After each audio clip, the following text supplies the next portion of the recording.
Hello guys, welcome back to the channel. In this today's video, I'm going to show you how you can get cat in Heartopia game. First of all guys, you need to unlock the cat carrying hobby.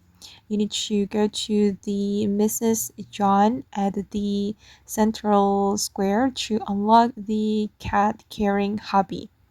Okay, Mrs. John is here at the central island.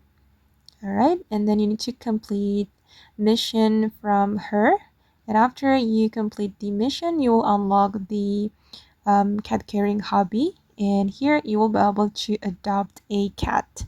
You just need to select the cat that you want to adopt and click on adopt, and then you can give it a name. Okay, and click on confirm. Okay, and I've just unlocked the pet feature. And then to play with the cat, we need to go to our house. The cat will be right there.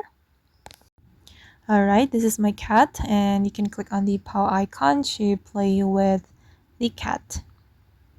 Okay, and you can feed the cat and clean the cat and so on.